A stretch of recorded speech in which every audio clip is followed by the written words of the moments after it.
Your database has 10,000 rows. You need 3. How do you find them? 1 command, select. The most used word in all of SQL. Select star from employee. Pulls every column, every row. Star means all. But in real apps, you almost never want everything. You want specific data. Only need names? List the columns. Select emp first, emp last from employee. Just 2 columns. Cleaner, faster, safer. Only want certain rows? Add where. Select emp first. Emp last from employee. Where emp title equals programmer. Just the programmers, nothing else. Select can do math. Union dues equal 5% of salary.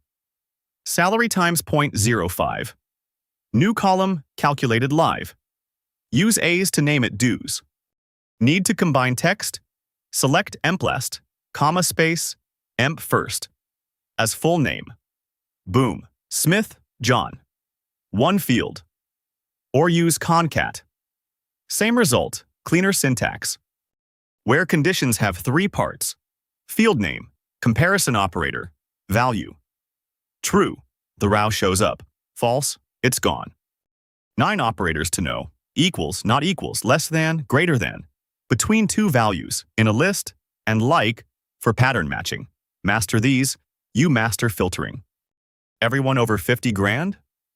Where emp salary greater than 50,000? Just IT staff? Where emp title?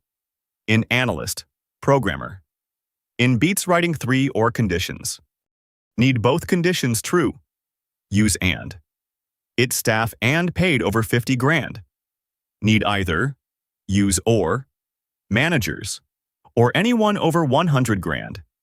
And narrows. Or widens.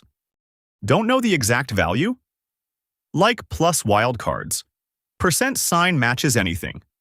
Names starting with M? Like M%. Contains TT? Like percent TT%.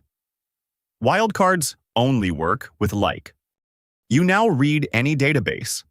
Select where, like, and or. Next episode, sorting, grouping, and counting. Drop your favorite operator in the comments. Like, subscribe. See you in EP6.